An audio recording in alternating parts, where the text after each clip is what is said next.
Welcome, one and all, friends and family, strangers on the internet, to Voyager, please, a hateful voyage through the Delta Quadrant. My name is Joseph. I'm Peter. Welcome back, Peter, to the lovely confines of the state of Ohio. How was DragonCon? DragonCon was excellent, and I'm sad to have to be back in the real world. Anybody out there listening, if you get a chance to bust off and go do a DragonCon, I highly, highly recommend it. I was drunk a lot, and it was just a bunch of nerds, and it's hard to conceptualize and put into words how good it is, but DragonCon is the con you go to if you want to make every other convention that you have the opportunity to go to seem like trash comparatively. I've this is not your first one, and so you've told me about your adventures there in the past, of course, and you say it's basically a high quality roving nerd drunk tank for 4 days. Yeah, if you take the movie that Ready Player One was supposed to be and you make it not garbage, Okay. and keep all the pop culture references, that's pretty much DragonCon. And we talked about it a little bit over the last 2 episodes we filmed. That's actually my third one, not my second one. And at the insistence of my wife, who did not go, I actually did hit up those Star Trek panels we were discussing. I did. Yes. Good. I'm glad Casey could come through for me where you were like wavering. Yes. Good. Tell me, how was that experience, Peter? Tell me more.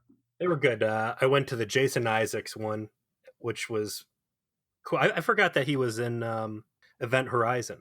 And it was interesting to see him, in this panel. He's, of course, also, in addition to playing Lorca on Discovery, he also plays Lucius Malfoy. And I figured just all be a bunch of Harry Potter questions coming in from the audience, and it wasn't, which was very surprising. And then I did Discovery panel. They had 2 of the Klingons, your favorite Admiral Cornwall and Jason Isaacs. It's funny because all these people in these conventions, right? They're all like, yeah, I'm a nerd too, and here's my nerd cred and all this other stuff. And she was like a deer in headlights. I'm not surprised to hear that at all, given her performance, but it was kind of deer in the headlights-y, even when she's practicing her craft. But go on. And then I went to the Star Trek alumni one, and that was Garrett Wang and Duncan McNeil and what's his name? Ethan Phillips? Is that Neelix? Yeah, that's Neelix. And then old John DeLance Q, which was amazing because all of these guys, especially now on this episode, are Voyager alumni. And as I'm sitting here watching this all for the first time, this is all very, very fresh, and these people are extremely relevant in my life right now. So watching them up on the stage as a bunch of old vets just sitting there shooting the shit was awesome. For all the shit we give Garrett Wang not being the best actor, that dude is cool as fuck. And apparently he runs like the entire DragonCon Star Trek programming schedule and has for a while. And I'd say he does a great job. But if he could be as cool or as collected as he is in character as Kim, as he is out of character in real life, I think we'd have a much better product in our hands. But all of those guys were awesome. Neelix specifically, super cool guy. And any of the flack and shit that we've given Snarf lately, like this dude just magically whisked out of the picture with a flick of his wrist and some of the stories that they were telling from the set. A couple I wanted to throw out there just as some things to think about. Well, first, before I get into the Star Trek panels, I do want to say I did pop that original series shirt on and do some Star Trek costuming. Mm-hmm.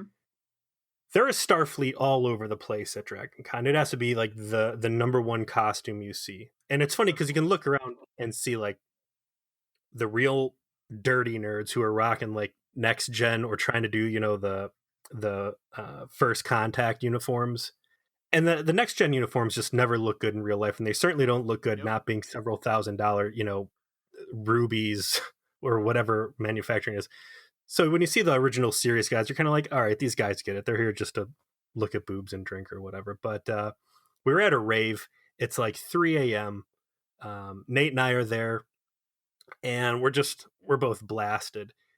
And we always kind of like, we don't just let things go when we see it. We'll grab people and drag them into our bullshit.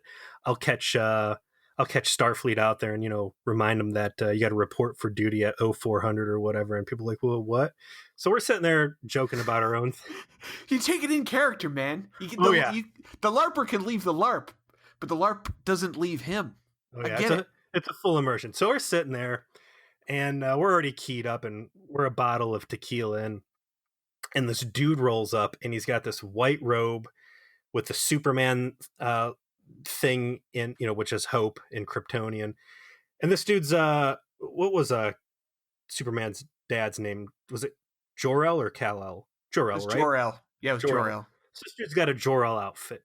And he rolls up to us and he's ripped and we're just kind of talking our own thing. And I think he thought I was going to catch us flat-footed. He's like, where was your vaunted Federation when my planet was being destroyed? He didn't know what he walked into, right? Right. So we spin on our heel. I'm like, look, buddy, you don't pay the dues when they're due. And I don't want to hear about it when your son's about to explode or the xenomorphs are dragging in here. You pay to play. And we all had a real good laugh. And I thought that was one of the better stories to come out of the next gen. The lesson here is if you run into Peter at an event, you best be ready for some icy interaction, no matter what kind of nerd you're flashing. Yeah. And B, apparently 23 years later, all the dudes from Voyager are pretty cool. Certainly cooler than their fucking characters were. So yeah, let me lay out a couple of things. And I think it's going to frame a lot of what we've talked about on Voyager and what we will talk about on Voyager. It was John DeLance that really brought it up in the forefront. Because people were asking about like improving and this and that. Apparently that was heavily frowned upon on all of the sets following Next Gen, and all of the actors there seemed to take a pretty big beef with how controlling the atmosphere and the environment was on the set. There was no deviation off the script, and it was actually Neelix who told a pretty insightful story. One of the early episodes we already did, he tucked some little kid and then he had like a little stuffed animal dinosaur and he's like, oh, good night, Mr. So-and-so, sir. And they call cut. And he's like, what? And they're like, sir's not in the script. And he's like, oh, well, should I not use it? And they're like, well, do you want to use it? And he's like, yeah, seems like something Neelix would say. So they put the whole production on hold, go to a phone on the wall that's a direct line to the writer's room, and they spend the next 20 minutes debating whether or not sir should be on the end of the sentence. They get approval. They reshoot the scene with sir. And he's like, and that was the last time I ever tried to improv on that.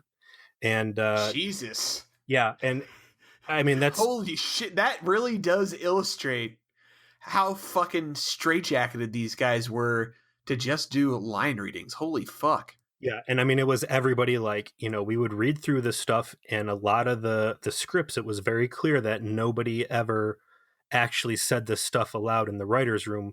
The syntax would be terrible, it'd be impossible to get the right inflections. And we would try to work around it. And it was just this ironclad, you stick to the script or there's going to be problems. And, we knew what we were doing sounded stupid coming out of our mouth, and everybody around us knew, but that was the marching orders, and that's how you had to play it out. And holy fuck. And you know what? How many times have we talked about how the writing seemed so weird and awkward, and this is just confirmation of what I think we've like felt, I got up and I asked a couple questions. One of his replies, he got sidetracked to talking about, I think it was, just scenes and good stuff that ended up on the editing room floor. He said that apparently they filmed a scene that at the end of Kess's run where Neelix and Kess break up, and they actually really flesh out what the true nature of their relationship was. Was it platonic? Was it something more? Why were they separating? And they flesh all this stuff out and just never put it in the episode. Huh. And stupid me, I didn't ask, well, hey, what was the results, all that stuff. The other question I asked, I was like, hey, I just watched the episode a couple, nights ago with that Frakes directed with the Space Muppet Baby. And instantly Paris is chuckling. But I'm like, you had some really bad effects in there, like those stupid robot guys, and then some really awesome looking stuff like the Space Muppet that just kind of was almost like a sore thumb for how good it was. What was the coolest practical effect you guys saw on the set?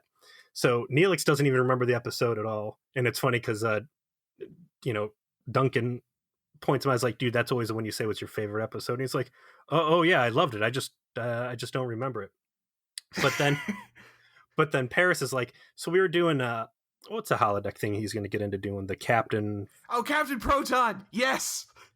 He had nothing but good stuff to say about that. And one of the things that got a big reaction out of the crowd was him like, I get that there's not going to be more Voyagers. They're never going to do movies, but with the CBS All Access thing, and they're already doing like little 10-minute vignettes in the background, it's like, I think it'd be cool if we got the Voyager cast together to do some Captain Proton stuff, which sounds pretty cool. But he's like, so they had me up in this jetpack that was supposed to fly and whoosh me off in the air. And they're like, hey, it's not a big deal. It's just going to be a couple sparklers jammed in this backpack for just a real cheesy effect or whatever. And we've got, fire retardant pants. You're going to be cool. He's like, so I'm up there suspended 15 feet up in the air, and they kick these things on, and all of a sudden my pants are on fire around my ass and crotch. And I'm yelling, but everybody thinks I'm just waving my hands around like I'm trying to swim and fly, but my ass was on fire. So that was my favorite practical effect, which, real solid seaman guy. And I feel bad for some of the flack we've given the guys, especially in light of the stories that, all of them have a very airtight alibi that it was a bad artistic environment. Well, it puts in context so much of what we said, and now we know.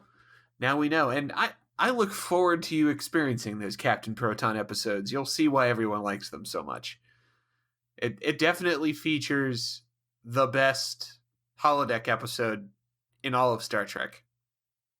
I'm looking forward to it. But for today, we've got Season 2, Episode 18, Death Wish. We do! This is an episode that's like a Trojan horse to me, because there's a lot going on with it that I really like, because anytime you get John Delancey in something, chances are it's going to be way better than has any, reason to be. I mean, fuck. I love John Delancey so much. I watched that god-awful, soft reboot of Torchwood that was on Stars, because he was in it. He's just solid gold. And when he shows up as Q, it's always a treat, but this like lays the seeds of future disappointment and destruction in a way that I simply cannot shake. And those low points when they come, it's a kick in the balls that is coming. This episode to me is exactly what we've been saying about the past couple episodes like Dreadnought, where, hey, we want a thing and we don't care what stupid path we have to get there to make it happen. We want a Q episode, and we want to start pulling back the curtain a little bit on the continuum. I don't care what stupid little story we have to tell to make it happen. Just do it. And that right there, that what you just said, I want to pull the curtain back on the Q continuum. That's where this episode fucks itself into the dirt, because everything they do after this, well, this was not bad, in my opinion. I think I liked it more than you, especially just rewatching it. Everything that happens after this with the Q is so much worse because of what this sets up. But let's talk about the episode before us first. Did this Q event take place before or after his first appearance on DS9? This takes place after, well after. How many did he get on DS9? Just the one. So it goes all good things where he ends up on a good point, and then whatever happens in DS9, and then he comes back in with this, and then how many more come after this? Yeah, so the DS9 episode, Q-less, that's really doesn't have much to do with DS9. It's more just about Q and Vash, and just happens to take place on DS9. And then it's this and 2 other episodes that he shows up in later on. So it's a trilogy? Pretty much. And the next one that is Q-focused is probably one of the worst episodes of Voyager, period. And it's everything bad about this episode amplified in a way that is infuriating. So we start this bad boy off with some bad CG of a comet that the bridge crew is tracking. And there's some new materials in here. And, the Scientist Federation decides that they're just going to beam some of that stuff up on the ship to check it out. Janeway's got a real science boner. Like, yeah. She's super excited. Like, oh, this is some shit we don't know. Let's beam it onto our fucking ship. Let's do it. They send down Torres to the transport room because whoever they have working in the transporter room at any given moment is not ever capable of transporting. You always need to have B'Elanna in there.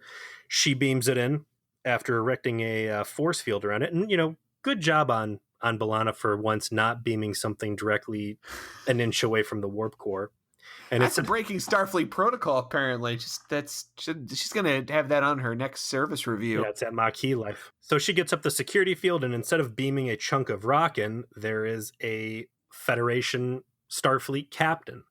This guy quickly just kind of walks through the force field and says, "Hey, I'm Q." I'm gonna use that one a lot. I refer to him as Dirtily Q because he's kind of like a dirtily dude. I had to check him out. So this is Garrett Graham, and I looked him up because my assumption is that this guy was a voice for Winnie the Pooh in one of the Disney adventures. Because Winnie the Pooh, Winnie the Q, I think is going to be what we need to call him. Oh, so much better. Yes, it's Winnie the Q. Yes, that's who he is. In fact, this guy's got some other cool stuff under his belt, including a appearance on one of my favorite shows, Weird Science, and also back to back with Meld here, he is also a Child's Play alumni. I just watched his death scene on YouTube. He gets killed with a fireplace poker. Jesus Christ, what is with people getting work on Voyager after doing horror movies? Oh, that's the other cool story. Ethan Phillips, Neelix, he talked about he's buddies with Brad Dourif, who played Lon Saunders. And he actually lobbied. He told a pretty cool story about how they had dinner together. He's like, look, man, you should be on this Star Trek Voyager thing with me. And they're like, yeah. So that was Neelix who psycho Saunders on the Voyager to pipe crack some dudes. Hey, you know what? It was an overall good choice. The guy was born to play a fucking serial killer with those cheekbones. So, as we will discover, this particular Q hasn't seen anyone in 300 years. Mm-hmm. Yet he comes onto the ship already in a Starfleet uniform. Current edition. That was my number one complaint. A modern Starfleet uniform and already knowing everything about everyone's backstory. I can attribute this guy to having like ascendant level telepathy, right? That he should just be able to look at a lesser light form and just read these people's minds like an open book. That wasn't the head scratcher to me. It was the affinity that Q are always going to show up, or you would think Q would always show up wearing whatever the highest ranked officer is in their vicinity. And I could get that if that was like a thing, but if you jump back to Next Gen, when Q gets his power stripped, Q2. So this guy's technically like what, Q3, I believe. Well, I mean, yeah, if you want to be technical, I think he's the third Q character we've ever seen. Sure. When Q2 showed up to admonish Q Prime, he's wearing like that ugly ass gray skin tight leotard. Yeah, human Q outfit was bad. Yeah, but anyways, it was a real head scratcher that he just came out knowing exactly the uniform to wear, and then again to be able to have omnipotence of every all knowledge around him, yet still have to ask some very obvious questions like, oh, you thought that I was Q1, I see, that's a apprehension. And so it's like sometimes he knows everything, but then he has to talk to the audience and not. Yeah, or he doesn't know that everyone's mortal. And I honestly don't agree that Qs are like instantly telepathic of everyone. I think that if you were to take that logic, then this entire episode would be completely pointless. But I'll approach that in a second. What we find out is this Winnie the Q was imprisoned on this asteroid, and as he reveals in dialogue to Janeway and more crew members after that, as he kind of bamps everyone around and tries to give Janeway her favorite dinner and some other stuff as a thank you, is that he was imprisoned because he's trying to kill himself. He's now free. He's very happy to be free, and he's decided he's going to give it another try to kill himself. He gives a botched little farewell message, to these people who don't know who he is, and starts to try and will himself out of existence. And then he accidentally murders all of the men on the ship. He does, and I'm going to ask you a question right here, because they will ultimately be reborn. And whatever murder swoop murder spell he uses, it's heavy because he's like, oh damn, I didn't mean to do that, and he cannot undo it, which tells you it's some pretty powerful magic that he's working with here. When these guys are eventually put back together by Q1, do they have souls, Joe? Or are these just... I knew you were going to ask that question. I was going to lay back in the cut and wait for Peter to drop the soul bomb. And here we are. We're at the place I expected to be. And so I have an answer for you, Peter. I have a hot take. My answer is that these particular versions of all of the men on the ship do have souls, because as we have seen with Picard in his episode where he's having his near-death experience and Q is taking him on It's a Wonderful Life tour of his past mistakes, that the Q have some sort of intersectional ability in toying with life and death and the soul. So if John Delancey Q reinstituted all of the men on the ship, I think not only do they all have souls, but their souls have been retroactively reapplied in the case of the soulless ones. I will agree to your line of reasoning, and I will hereby officially, Voyager, please reinstate Chakotay, Kim, and Tuvok's souls. Hey, yay, good for them. Round of applause. I'd whistle. That's good. Yeah, that's great. Except for Garrett Wang. He's Asian. Asian people don't have souls. Come on, Garrett Wang, I do hope you eventually somehow stumble through our podcast, being the big nerd you clearly are. I hope you're able to get through us beating you over the head repeatedly, and I hope you get to the nice things I said about you at the beginning of this episode. 32 episodes in, we finally compliment the guy. You know, he actually has his own podcast. It's called The Alpha Quadrant. He does it with the guy who played Nog, Aaron Eisenberg. Well, fuck yeah, man. Let's give him a listen. I'll listen to that. It can't be any worse than the other fucking Voyager podcast floating around that I wasted my time. Obviously, you know it has to be better, because apparently Garrett Wang's a cool guy. And maybe Aaron Eisenberg gives everyone some bicep tips or something. I will take those bicep tips to heart. So let's talk about, the big elephant in the room right now. The premise of Voyager is that Voyager is fucked. Voyager is dealing with a problem that lasts 7 seasons, and that problem is, how do we get home? All the other episodes, they're just doing their day in, day out grind. Business as normal, no greater objectives needed. Q at one point even gives, let's not forget, Q made Riker a Q, and Riker was so comfortable in his life that he's like, nah, fuck it, I don't need this. Voyager, on the other hand, is stuck a lifetime away from everybody they love and know. Voyager has at times been so desperate to try and get home that it violates the Prime Directive, Starfleet Protocol, all the crazy stuff that we've seen over the past 2 seasons. And now here we have a being of omnipotence who is grateful, who knows exactly what Janeway's favorite food is, pheasant or duck or something, the way her grandfather used to make it. And the most obvious conclusion is, you want to thank these people, you just flick your wrist, and now this ship is home, and that's that. And I see the danger in bringing Q into Voyager, because unlike DS9 and unlike Next Gen, he's got something they want.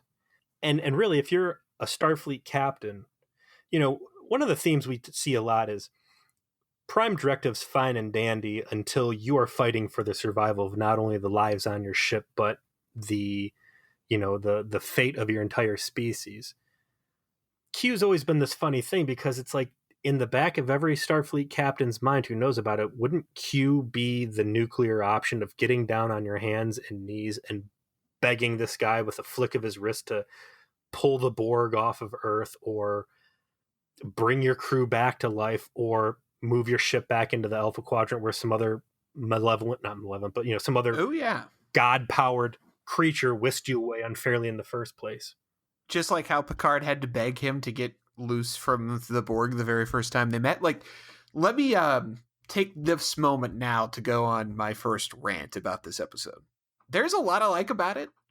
Like, John DeLance is hilarious in a lot of this. His performance is very enjoyable to watch.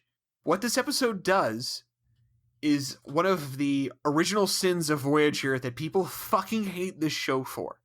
And it's that it over fucking explains the mysterious to the point where it makes it not interesting. Yes.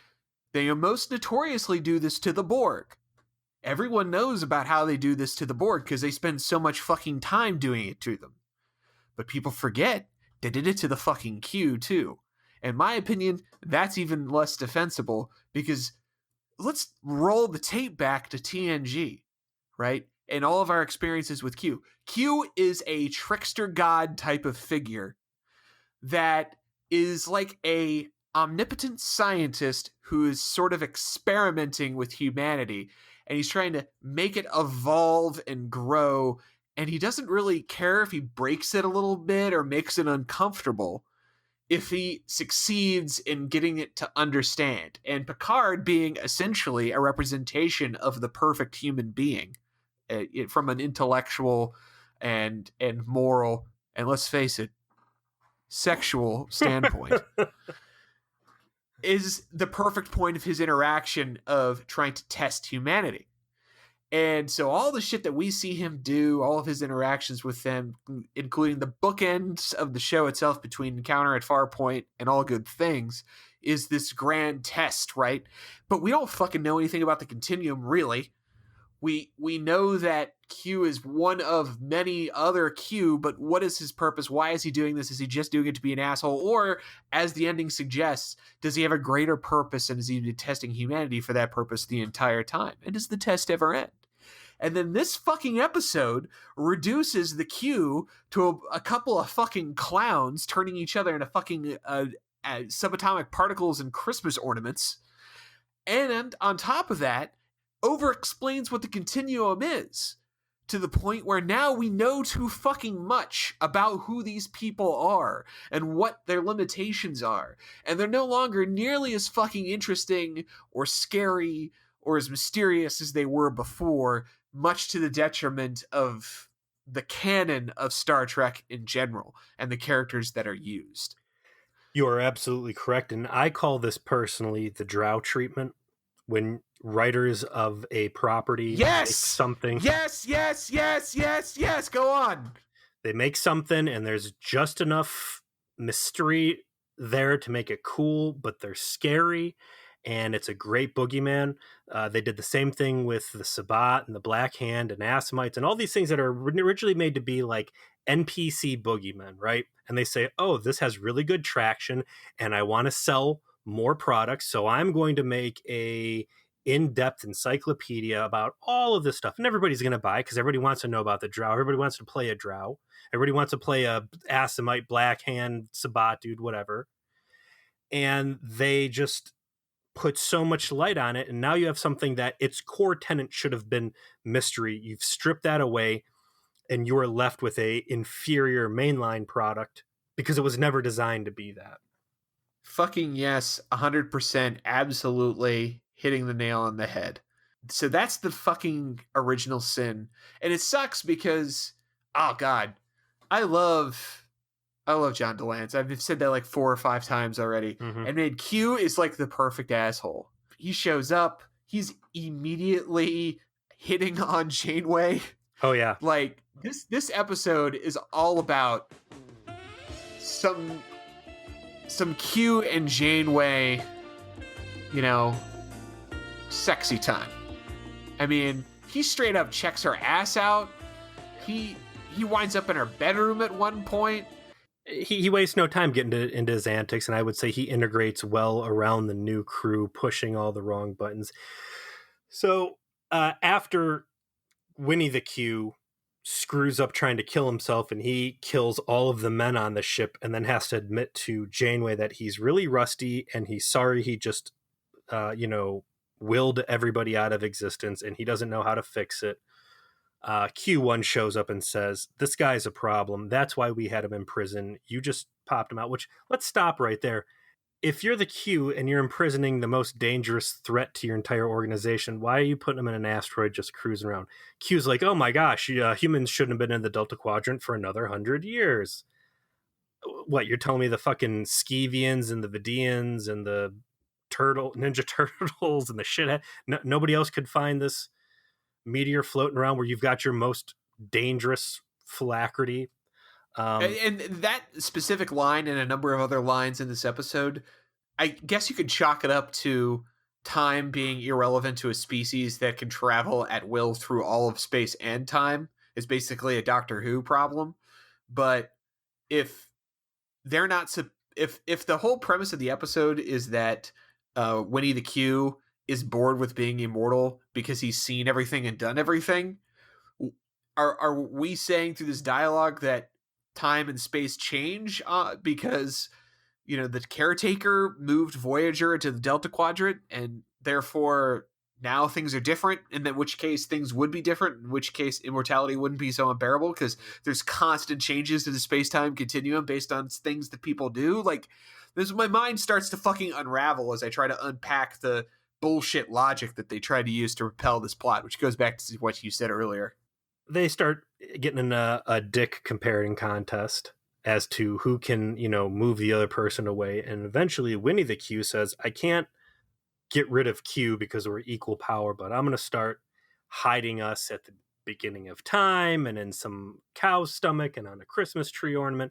I did think the Christmas tree ornament was kind of clever, though, because, Star Trek Starship Christmas ornaments are a big thing.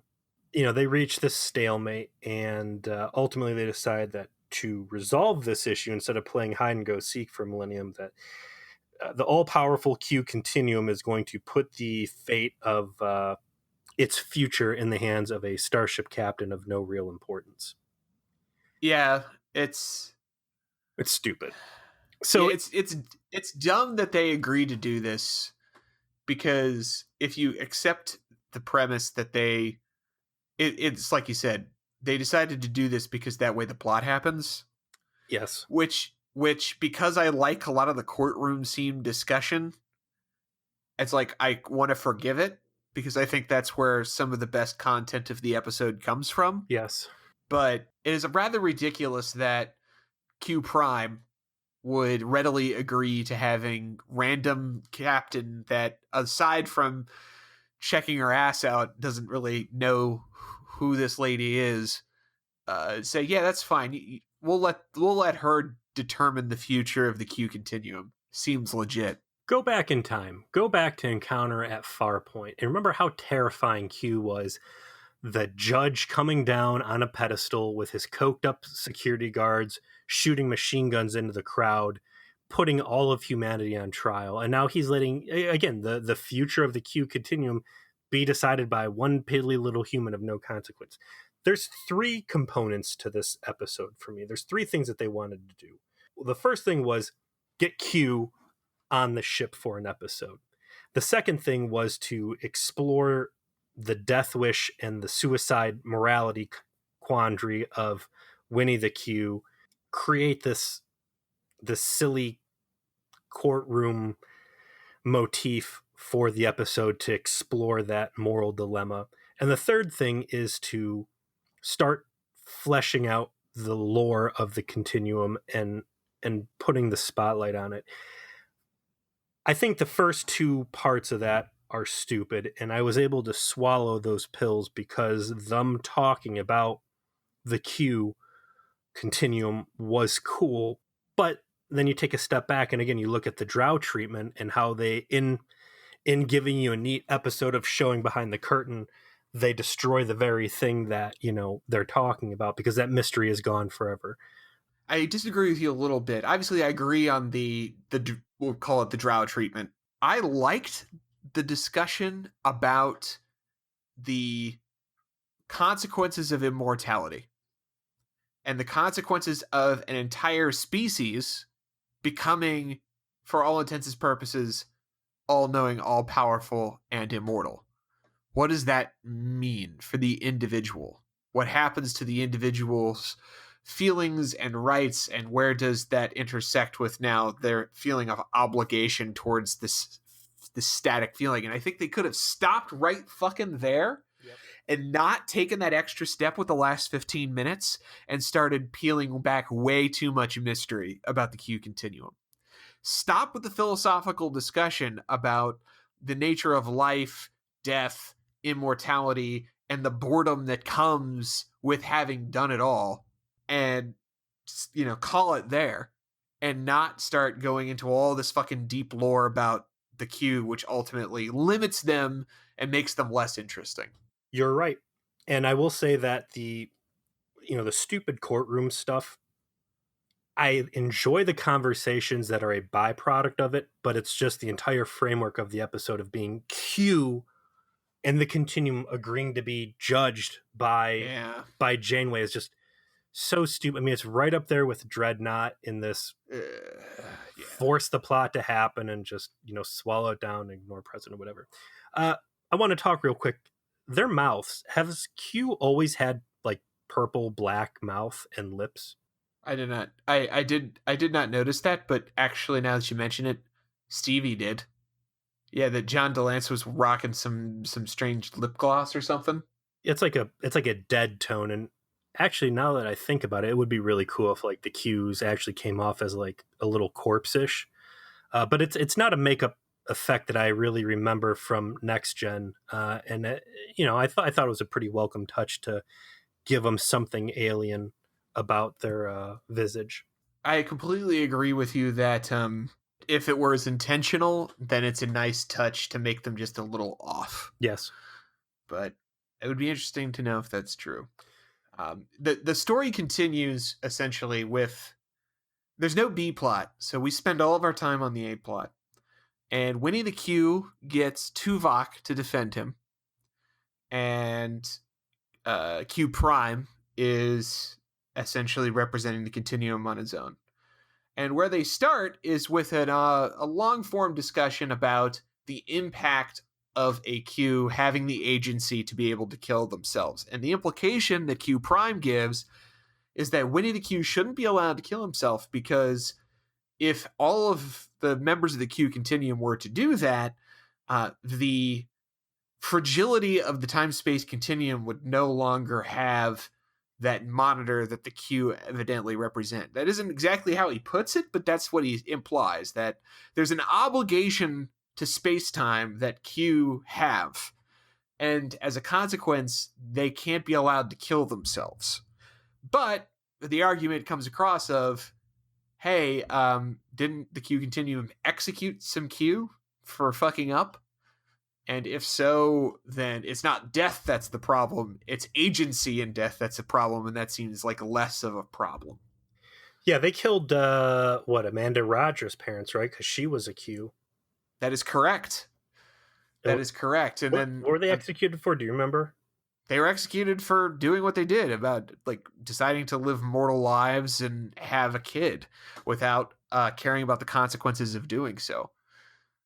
So that right there was like the other, nail that this episode gets put on the cross with. Like, Q Prime doesn't really have a good argument once they bring out this, like, clearly you guys can die, you do die, and whether it's you deciding someone needs to die or someone who's already been sealed away for 300 years wanting to die, what's the big deal? And that just kicked the court debate completely away from Q Prime's ability to swing in his direction. I would agree, and it's a shame that if they wanted to go down this road of suggesting the Q have an obligation to space time that they are trying to uphold, that maybe wasn't the pitch that Q makes to Janeway later, is to say, listen, there's some shit you just don't know about. Yes. That it's impossible for you to fucking understand, that we are responsible for maintaining and doing. And the whole reason I'm interested in humanity is that y'all have promise for the future of being part of the solution to whatever this problem is. And it could have been a whole indication of some other shit going on. Hidden agenda. Absolutely. Some like, we're holding off the fucking Cthulhu shit, or I don't know, whatever. But instead, they tease it and then they go nowhere with it. And instead, they double back around to just that, quite frankly, the Q don't serve a purpose at all, except existing, which is where the shit falls off, the wheels fall off, and it gets uninteresting. That is a mind-blowing argument you just made. All it would have taken for him to say is like, look, you cannot kill yourself. We swore an oath, and just leave it at that, that there, like you just said, there is a bigger picture that cannot be discussed, that will not be discussed. I know, you rag on the J.J. Abrams mystery box, but I think Q politics is the perfect place to play it. And like you said, how cool would it be if all of the Q wanted to cease being existed? They can't let this guy kill himself because everybody wants to go. And yes, maybe they're waiting for humanity to ascend to the point where they can be replaced as these guardians of the galaxy, or galactic sentinels. Humanity can take its place and they can finally step back and all die off. I think there's some really cool, deep considerations they could have made there. And as you said, they don't touch on any of that at all. It's a shame. See, I think we came up with a better version of this episode, like we always do. But seeing as it is, the discussion starts to center on the idea of the relief of suffering, of immortality, is really what Winnie the Q is looking for. There is just a stupid ass story time scene where, to try and suggest that the lives of Q matter to humanity in particular, that random dude from Woodstock, Sir Isaac Newton, and Commander Will Riker all get flashed onto the vessel. This was just basically a stunt I think they did so they could put Will Riker in the promo. Like, this was just so, like, let's put Frakes in his uniform, and he'll be on the episode for like 4 or 5 minutes. Throw his ass on the promo. We're gonna get some eyeballs. It was cringy. Frakes, come on, man. I know you're itching to get that uniform back on, but this is not the way. I had no idea he was in this episode, so it was a neat surprise because it was completely out of left field. But yeah, they called together a little evidence panel, and really the Isaac Newton thing, who cares? Woodstock, who cares? It's all about that Riker. And there's this caveat, because Q has, part of the prosecution on this trial wanted to call these witnesses that, he assures them that they will exist in that moment only, and none of the information can be taken back in any capacity, and that, this is just a bottle interaction. Which, again, you're Janeway. You're trying to get this ship home. Even if you're not going to suck Q's dick to get him to whisk you back home, throw me a bone, man. At least let Riker know, hey, we're out here. And unlike that ungrateful little shit Harry Kim, tell people we're alive. Get the fucking juices rolling back there to do something for us. Like, give us an impact on the greater Voyager story. We could say, hey, in this episode, Voyager came ahead just a little bit. But what's the cockamamie steam that Winnie the Q rescued his Civil War grandpappy and dragged him off the field and basically made it correct. Yeah. So because Winnie the Q rescued great Grand Riker, thus William Riker exists, and then as Q points out, this means that the humanity didn't get assimilated by the Borg.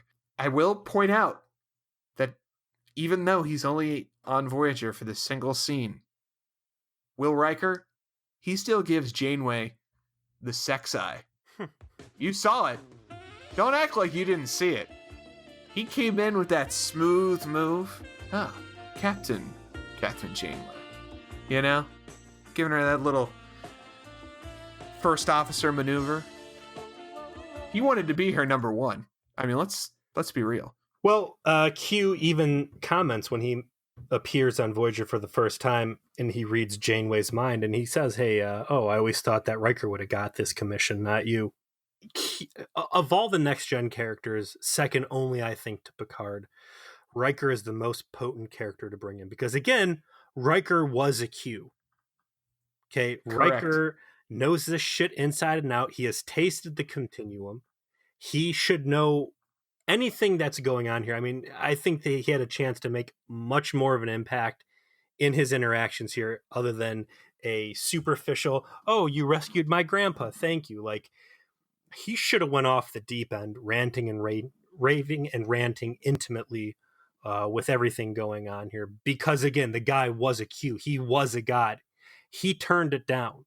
he's done what this guy's what Winnie the Q is striving for. He has shunned the Q and turned himself back into immortal.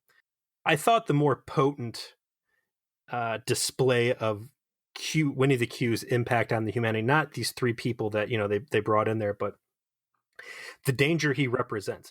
They could have said, "Hey, look, we're not down with this guy killing himself. We're not going to kill him," and he is not capable of killing himself. You saw what happened when he tried to just kill himself. Now he killed all the men on your ship.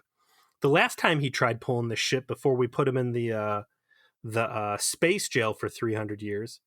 He incited another civil war between the Vulcans and the I think it was the 100-year war between the Klingons and the Romulans, or the Vulcans or something. I mean, like, I think that would have been the stronger thing to play here, is that Q are incapable of killing themselves. They are not willing to execute him, and this guy, the more and more he tries to kill himself, the worse and worse impact he is going to have on the universe around him.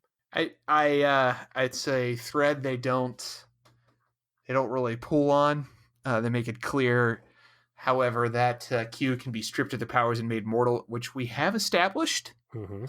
So I think that's kind of their dodge of having to confront it. And I think it's valid. Like, since we know Q can be made to be mortal, and thereafter they can die mortal deaths that appear to be accidents, even if they're arranged by the Q.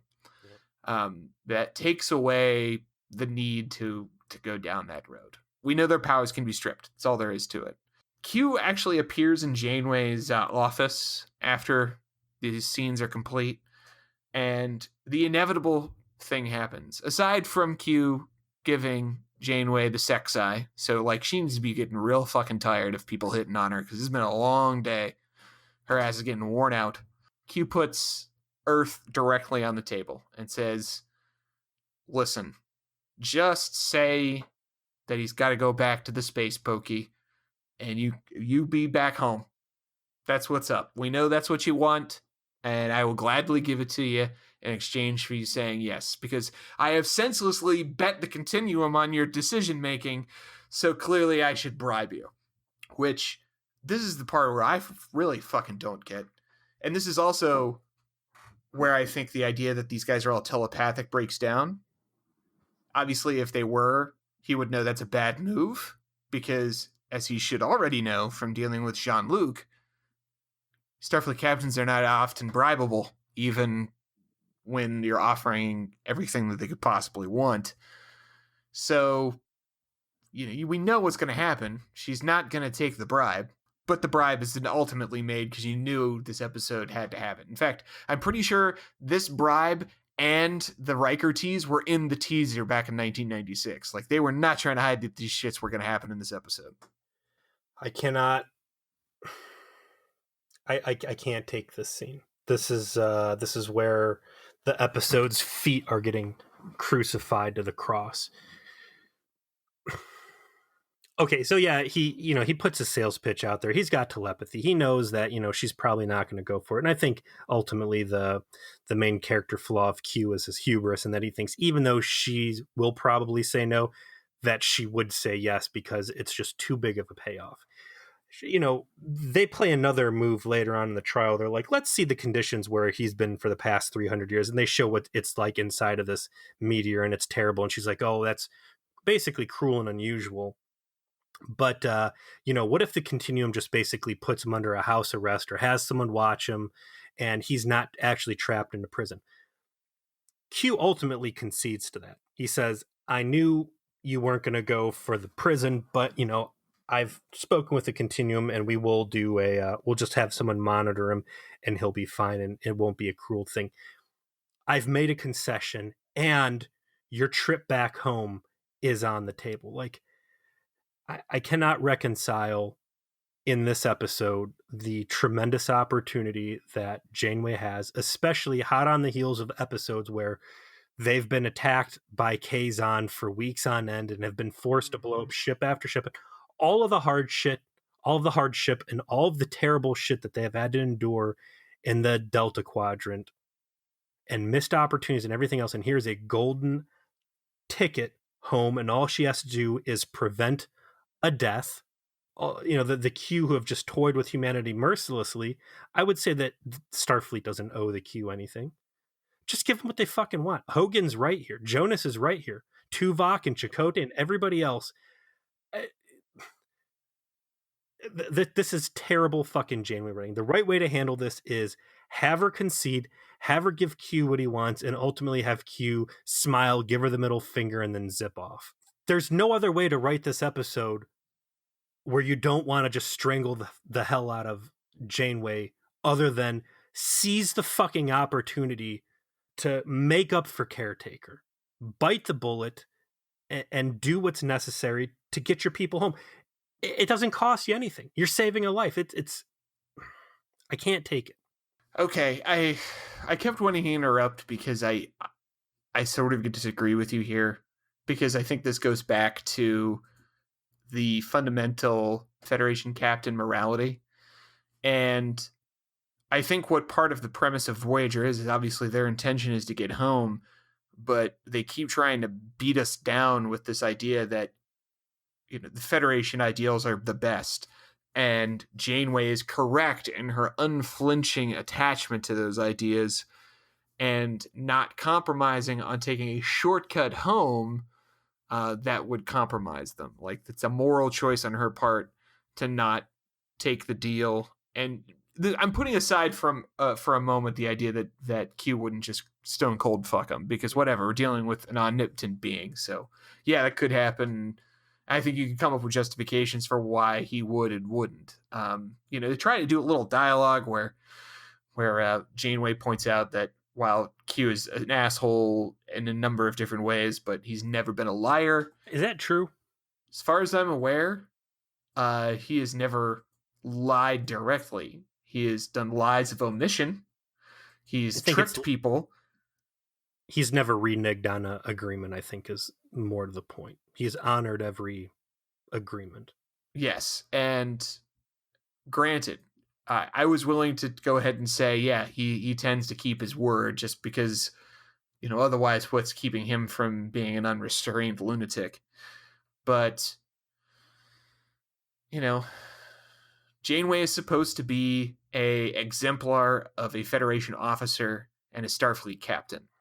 And Starfleet captains don't take bribes, and they don't impugn their judgment that affect other people's lives, even if it's for the benefit of their own crew.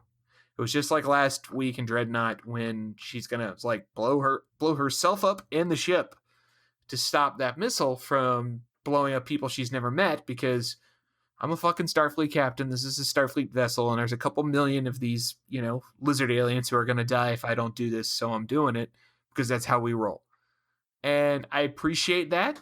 I think that that's admirable.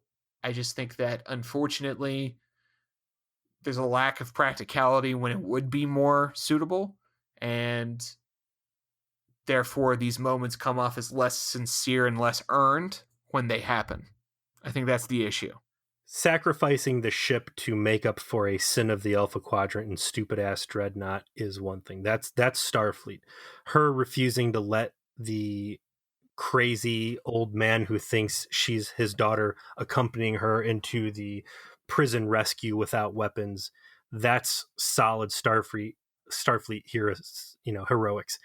This, I can't take it. And it's like this episode just exists in a vacuum where she hasn't had to stand at any of the funerals or see any of the injuries or horrors or stolen lungs or any of the other stuff that they've encountered in the terrible Delta Quadrant. I think there was better ways to handle this, and her making just this Girl Scout choice at the end, I can't wrap my head around it. But anyways, yeah, let's cut to the chase since we're already an hour into this podcast. Yeah. What you expect to have happen in this episode is ultimately what happens. Unfortunately, the way they get there at the end is probably its worst sin, because what Winnie the Q and Tuvok decide to hit on is a last-ditch defense of suicide as a viable option is that they need to show Janeway what it's like to live in the Q continuum. And ultimately, they decide to go to the Q continuum, albeit interpreted through metaphor so that humans could understand it. It's, of course, in a Southern California desert. And because even in the Q continuum is in fucking Southern California in Star Let's be Trek. happy it's not a water treatment And plant. they try to portray the Q continuum essentially as a joyless, banal, and firmly, completely explored expanse.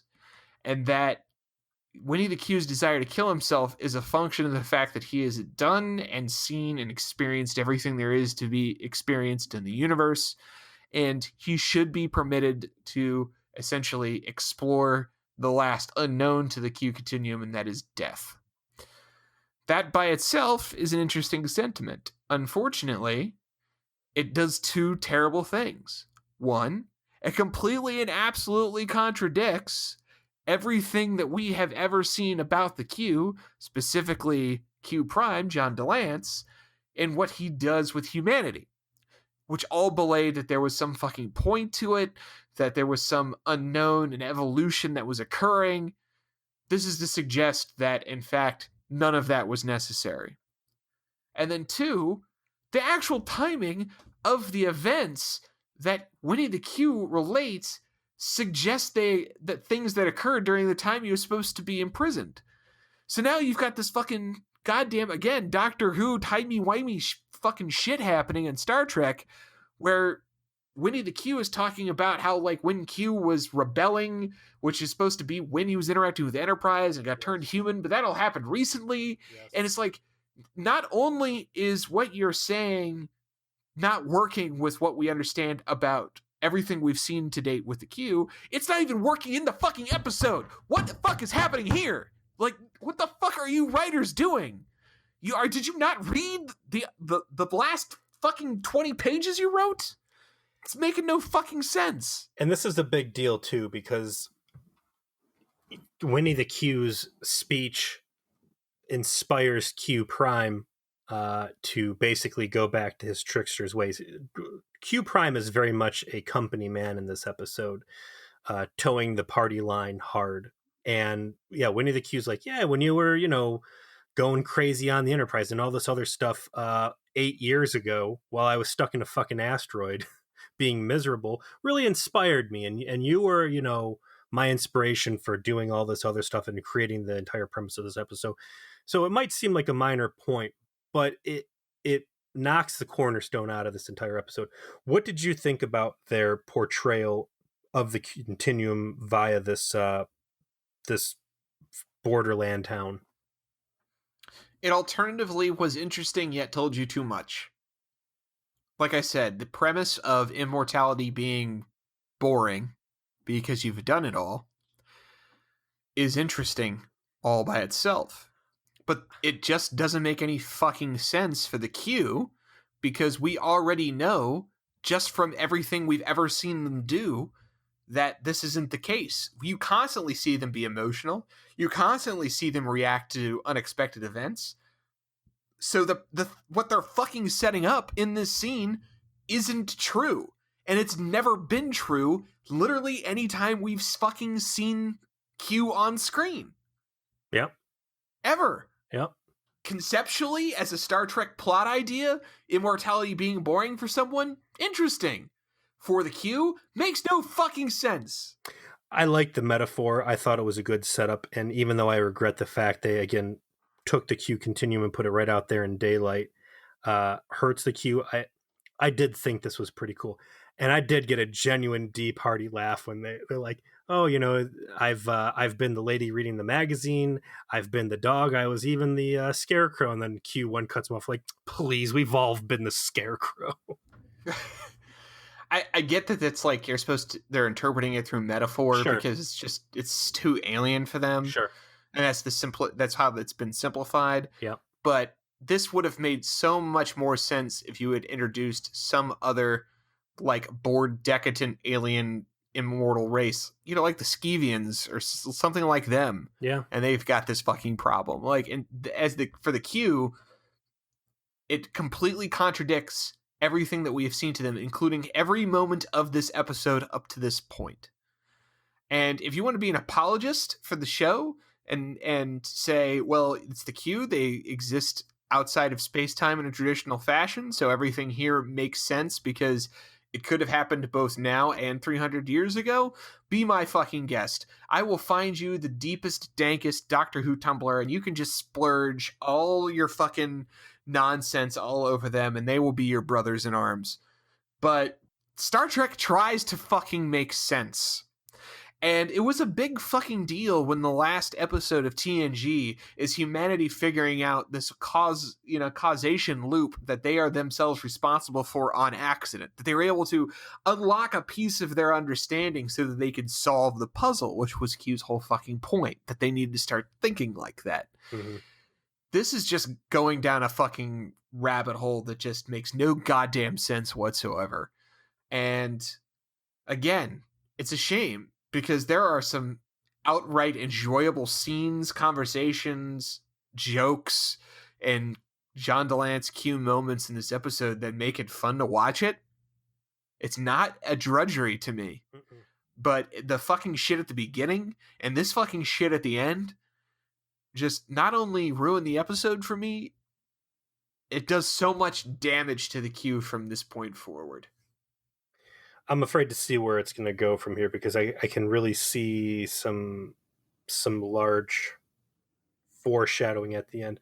Ultimately, Janeway obviously sides with Winnie the Q. She does take, the easy ride home that would have cost her nothing but a spared life, and throws it in the trash for whatever fucking reason you want to try and pass off.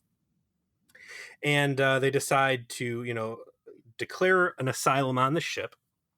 Q doesn't just renege on his agreement and bear down with the force of the continuum and whisk this guy away to override whatever this Delta Quadrant Federation ship courtroom has decided. And they've added him onto the Q roster, I think, as the name Quinn or something. And there's a good conversation with, I don't know if it's Chakotay or Tuvok and Janeway, about where they're going to assign this guy. And it's neat, because when Q lost his powers back in TNG, and again, I'm going to go ahead and jump into the old collectible card game that Decipher made, the Q card had something like astrophysics times 10, physics times 10, times 10, like just these unrealistic stats, because they knew so much. And Q had alluded to it in his old episode where he comes up with some great physics workaround to whatever their problem of the week was. Right. And if we put him in astrophysics, we can just get rid of the entire department. This guy can basically carry the ship on his own. But unfortunately, they get a phone call from the doctor that this guy is on his deathbed, that he has ingested some sort of poison to which there's no antidote. There's no mention of his necromantic ability to bring back the dead. None whatsoever. Which would have been totally within the scope. And scope is an important thing in Star Trek. I think Star Trek keeps a narrow scope most of the time. That's why these Q episodes get us yelling the way they do, because Q are so outside of the scope of what Star Trek should be. The fact that Star Trek usually handles them well, gods and magic well, is a real feather in its cap, and it's dangerous when you lose control of it. And that's, I think, where we're going to end up seeing this go. But they're like, he goes, oh, hey, thanks for the offer, but I would have just been faking it anyways. So long, and thanks for all the fish. And then Janeway's like, damn, where did this poison come from? Because, we don't have any on hand. Tuvok drops some hot Federation tech insider that the phasers will not replicate poison. I'm sorry, not the phasers, the replicators. Womp womp on that, too. The phasers don't replicate poison. The phasers replicate burning and pain.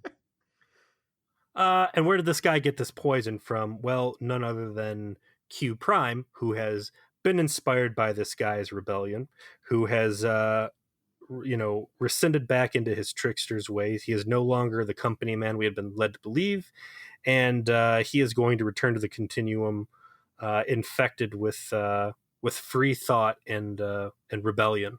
Yeah, that's where it ends. That's unfortunately not a good place to end. The results of this particular episode won't be felt for a bit, but when they are, we'll all suffer together. Did you happen to have a rule of acquisition? They're getting real hard here, man. Let me give you what you got. Q and their forever golden omnipotence and longevity. Nature decays, but Latinum lasts forever. It's a stretch, but it's the best I got right now. We may need to find a new shtick at the end. That was definitely a stretch. Yeah. Well, there's always a rule of acquisition number 112. Never have sex with the boss's sister. You want to go with that one instead? Yeah. In honor of DragonCon, Yeah. So what's next? What's our next episode? Season 2, episode 19. We got the doctor working at his computer and Kess in the background. Life signs. The doctor saves a Vidian dying from the phage by placing her consciousness in a holographic body, and he thinks he's fallen in love with her. It's actually a pretty good one, so at least I remember it being good. It looks like some more very dangerous adventures into AI and hologram technology. I look forward to seeing where this goes. It's a doctor-centric episode, so it's usually a good sign. We get more Robert Picardo, the better. We barely get anybody outside of Tuvok and Janeway in this episode. It's basically one or two lines apiece for everybody else, and that's it. You don't bring fucking Q on set and then, waste time that he could be on screen with Harry Kim. Yeah, true story. And that was a wise decision. Yep. All right, man. Thank you for enriching us with your DragonCon experiences. Thank you to all of our wonderful fans. And of course, let us not forget to say congratulations on a successful engagement for Ian and Sarah. Yeah. So the musicians in their very first collaboration as a couple who put together our lovely theme song, they're getting hitched. They got engaged this past weekend. And Ian, Sarah, we love you guys. Thanks again so much for being such big fans of the show. And of course, your contribution to it. Which should totally be your first dance, your first song as a married couple is that sweet ass Voyager recorder intro. 100% obviously yes. Nothing could possibly be more romantic than that. So agreed, sir. And on that note, thank you for listening to Voyager Please, the Hateful Voyage to the Delta Quadrant. My name is Joseph. I'm Peter. And we will see you next week. Peace.